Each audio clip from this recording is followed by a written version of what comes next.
Hello, and welcome to the next exciting edition of Hidden in the Universal Vault. I'm Ron, your host, and we're still continuing this spooky season, and I'm welcoming you to my review of Casper from 1995. Yes, the 90s Casper movie.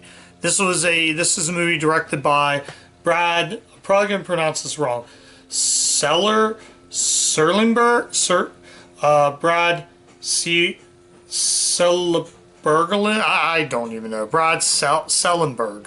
I think that's how I pronounce it. Brad Sellenberg. Hope that's right. But anyways, this is a movie that stars Christina Ricci, Bill Pullman, Kathy Moriarty, and Eric Idle, and an A-list of weird cameos. We'll talk about the weird cameos in a bit. So what did I think of the 1995 Casper movie? Well, I'm one of the few people that actually saw this in a movie theater when it was new. Trying to think what else. Hang on, let me stop this for really quick. Alright, I'm back. So anyways, Casper from 1995. So, yeah, like I said again, I wanted to kind of show this off really quick. Now, before I continue to review, I also have the Casper game on PlayStation. I do want to cover this game someday down the road. And yeah, this is a game from Interplay that was based on the first movie. I haven't played this yet, but I do want to review that. But sorry if I took that long, guys. I was trying to find my copy of the Casper game on PlayStation. So yeah, so what did I think of Casper? Let's talk about Casper. So anyways, let's talk about the plot of this movie. Ghost therapist Dr. James Harvey and his daughter Kat, played by Christina Ricci's Kat, and James Harvey is actually Bill Pullman. That's what I forgot to mention. Catherine is short for Cat. So yeah, arrive after drifty old Whipstaff Manor. Its greedy owner, Carrington Carnarvon, which is Kathy Moriarty's character, has hired Dr. Harvey to exorcise the house's apparition. I hope I'm pronouncing that right. A friendly but lonely young ghost named Casper, who's just looking for a friend, and his outrageous uncles Stretch, Stinky, and Fatso, the ghostly trio. One of them's voiced by Joe Lasky and the other Brad Garrett, before Everybody Loves Raymond, which is just, yeah. If the plan works, she and Diz, which is Eric Idle's character.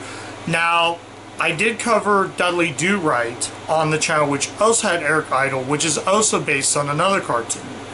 So, her partner in Slime, kind of a pun with Partner in Crime, can get their hands on the Manor's forbidden fabulous treasure. Meanwhile, Casper has found a kinder spirit in Cat, but the ghostly trio will not tolerate flesh in their house. So that's the plot to this movie, and I like this movie. I'm one of the few people. I also have this on recorded VHS, but it's in the pile of other VHSs I can't get to show you that. But I showed you the PlayStation game. So yeah, Casper was fun. So the film starts out with these kids discovering the manor. So right off the bat, we get the Universal logo, and what's cool about that is we get the usual logo, but it goes to the moon, and then the moon just pans down, which is actually pretty cool though. So yeah, and basically now the credits, we don't get the credits right. Yeah, we eventually get the Universal Presents. As the kids are running out, they take the photo, they scream, and now the film begins.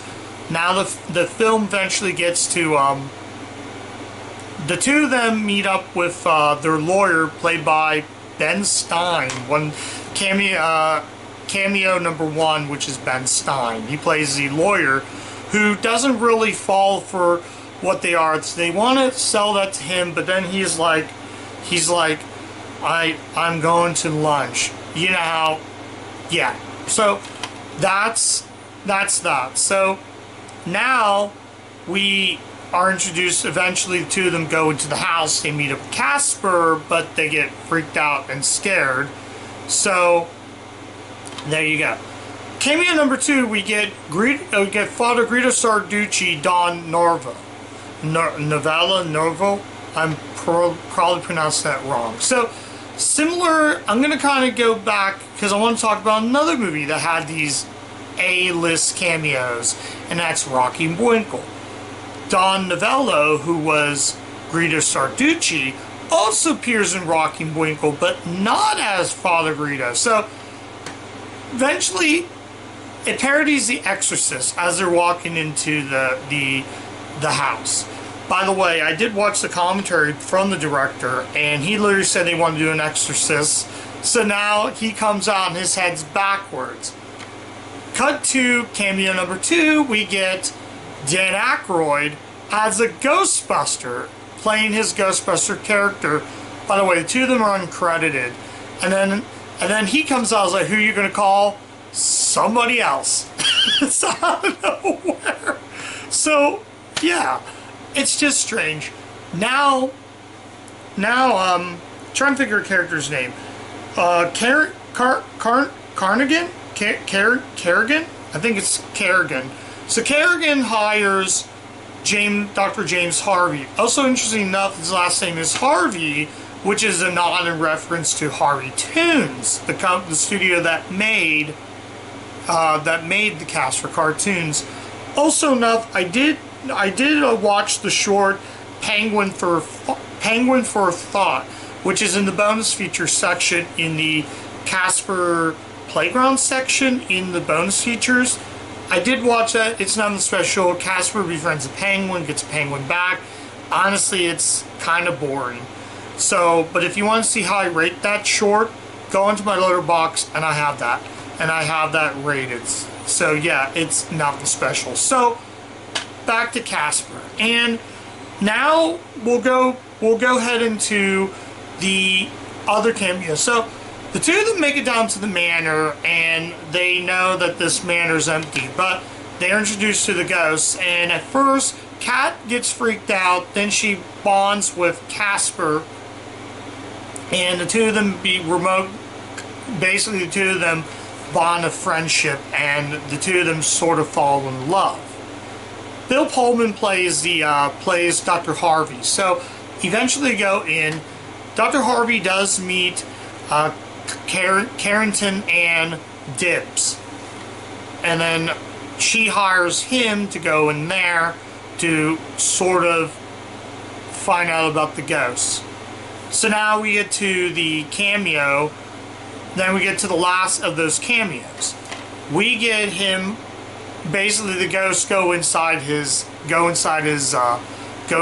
head, and then he washes his face, and then we get 4 cameos. Clint Eastwood, Mel Gibson, Rodney Dangerfield, and the Crypt Keeper.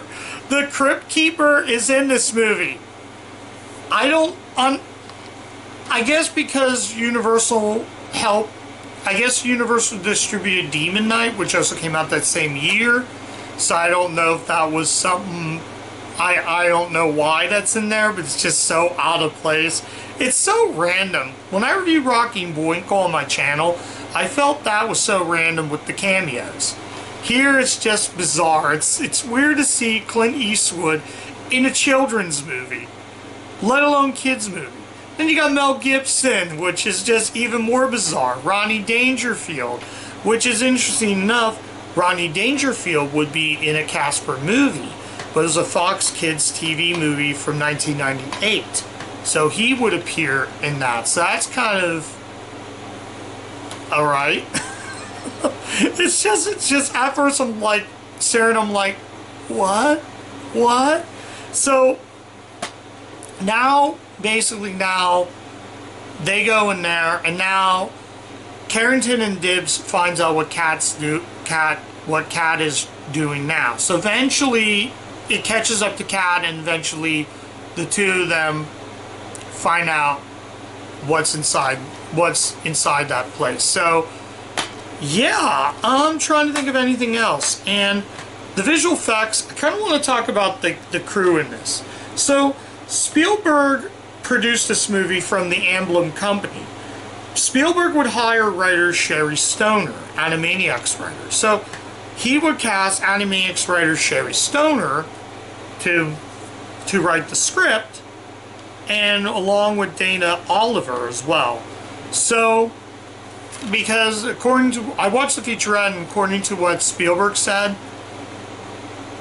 that's why because of the mixed connections with Animaniacs and Tiny Toons, and that's what got her to be the writer on Casper, which I didn't even know that, to be honest. The visual effects are great. The visual effects was actually done by Dennis Muren, who did the visual effects for Willow and The Abyss. In fact, Casper's hands, like when you see, there's a scene where they go to school, Cat goes to school, she gets introduced, and basically Casper ties the shoes by playing prank on the entire students. If you look really close, you can see the gray hands. That's the same visual hands that they used in The Abyss. So they would use that as well. So it has that, and some of the stuff they use in Willow. There's a scene where the cat's mom, which is interesting enough, is actually played by actress Amy Bergman. I hope I pronounced that right. Amy Bergman, who would later go on to star in the CBS drama Judging Amy, and would later go on to marry Brad Sellenberg. I hope I'm pronouncing that right. Sellenberg? Not Sellenberg. I can't pronounce. I'm bad with pronouncing last names. Sellenberg. I'm just going to call him Brad. I have no clue. But he made another movie I'm going to cover on the channel, The Series of Fortunate Events, which is a DreamWorks movie, and I'm going to cover that on the channel too. So, really good director. I forgot to mention that also the cinematographer was Dean Cundey, who was the cinematographer on Roger Rabbit. In fact, DVD says on the back that with the hilarious antics and dazzling special effects from many creators of Who Framed Roger Rabbit and Jurassic Park. So, Roger Rabbit with Dean Cundey, Spielberg with Jurassic Park. So, yeah. And, yeah, the movie is a ton of fun. I think the set design is fantastic. Honestly, the two antagonists, Dibbs and Carrington, they remind me a little bit of the burglars in Home Alone. In fact, some of the traps, some of the stuff that's set up in the house that felt like traps that came from the Home Alone movies. And I feel these characters are more likable than like the burglars in Home Alone. Don't get me wrong, the burglars in Home Alone are hilarious. But these two, I feel, are just that sort of style that they did. So, I really did enjoy Casper. And as I said, folks, I'm one of the few kids that saw this in a movie theater. I still have my I still have the Pizza Hut puppets, along with the Land for Time puppets. They're in boxes, so I can't show that off. But I've not seen this probably since theaters and recorded VHS. And this DVD came out in 2003. And actually, for some reason, it actually includes deleted scenes. But that's wrong. There's only one deleted scene in the movie. And it's, like I said, it's nothing special. I don't know why they put scenes in there when there are only one deleted scene. There's a thing where you have to find Casper statues. It's more like hunting down Easter eggs. Unfortunately, that I did find all of them, and I went for it twice. And all you get is just that ending song performed by Little Richard, and that's it. They make you go back and find it again. I did a second time, came with the same thing. So having that as an Easter egg is kind of dumb, and I feel like I'm dumb watching this. But like I said, there's not much special. I did watch a little bit of the featurette, and it's really good. Oh, I forgot to mention, the Casper as a human is actually played by Devon Sawa, who would later go on to star in 1999's Idle Hands and the first Final Destination movie from 2000. Idle Hands in 1999. So yeah, I don't really have much to say. I think this is a really fun kids movie. I'm trying to think of anything else. Bill Pullman is really good playing Dr. Harvey. And like I said again, it's just the end of it was actually really good. I'm just sitting there like, well, that's the reward they get. I guess karma came back. The three ghosts do scared the bullies, the girl and the guy, and Kat, who starts falling in love with another guy, is actually played by one of the actors in the Mighty Ducks movies. So a lot of these would go on to be bigger, would go on to become bigger, better stars. I love the cast in this. I think Kathy Moriarty is really good in this. A lot of people know that actress from Martin Scorsese's Raging Bull, or if you grew up with Hey Arnold, you'll recognize her as the voice of Tish Wittenberg on a few episodes of Hey Arnold. But I did cover a movie that she was in previous, Kindergarten Cop with Arnold Schwarzenegger in a bit role, and would be in another Universal film before this, 1993's Matinee. And I do plan on covering that down the road. So, like I said again, I was really shocked with this. Oh, I want to mention the one scene before I wrap it up. There's a scene where the woman turns into a ghost, and then all of a sudden he's got the treasure chest, and he's like holding the crowbar like that. It's like, listen, mister, you got the next flight out, and then lifts him up, and he goes flying out the window. And that's like, wow. Oh, I forgot to mention, this is a PG rated movie, and I'm going to kind of go through one big flaw in this. I originally had the odd, bizarre cameos, but I found them funny. The Greeter Sarducci scene is probably the best. His head is like turned around the other way. And you can tell that the effects are a little too dated. But I mean, Dennis Muren's a visual effect on that is just crazy.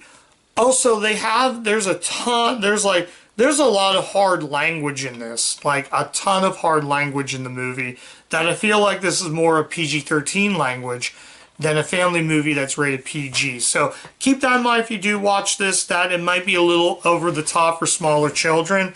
It might be a little scary for small children, but I was that kid in 95. I saw this when I was, I believe, 8. I saw this in theaters as an 8-year-old.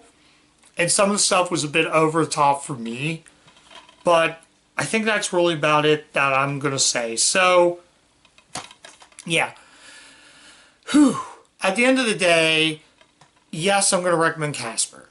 Casper is a ton of fun. It's a fun watch. I'm sure a lot of kids are. This might not be. Sorry for the glare, guys, but it might not be. I will say smaller children might not understand the jokes, or parents might find the hard language, because there's a lot of PG-13 language. Not that there's hard language, but this is like a hard PG rated movie. And some of the stuff might be a little scary for small children, maybe like 5, 6. But if you're 10, 11, 12, or even at 9 or 8, yeah, definitely give this one a watch. But be prepared. It might be a little scary, and the language might be a little bit over the top. So let's go ahead and rate this right now. I'm going to give Casper a 4 out of 5. I still think this is a ton of fun. I wasn't sure if this was going to hold up as I remember this, since I haven't seen it since theaters and recorded VHS. And this DVD came out in 2003, and I never owned the 2003 DVD. I was over to my friend Steve's, and I found a copy that was in mint condition. And I thought, you know what? I haven't seen this in years. I'll give this a watch. This is a widescreen special edition. There's also a full screen edition, so just want to let you know, guys. And I will say this. So, yeah, it was a hard decision, but actually, I take that back. That was an easy decision to give this a 4 out of 5. So, yeah, check out Casper. It's a lot of fun. This just got a 4K, and this year is also the 30th anniversary of this movie. And I was on the poster website finding out, and there are people who went to see this when they re-released in the theaters for its 30th anniversary. So, yeah, it's a good movie. It's a solid, fun movie. It also came out to 4K not that long ago, which I was really surprised for an obscure movie that I'm sure not a lot of people have seen. Yeah, this was still a ton of fun. the kid who voiced Casper was actually pretty good. And like I said, also noted that the original director was going to be Alex Proyas, Crow's director. I forgot to mention that. But he dropped out of the project, and Brad Serlingberg,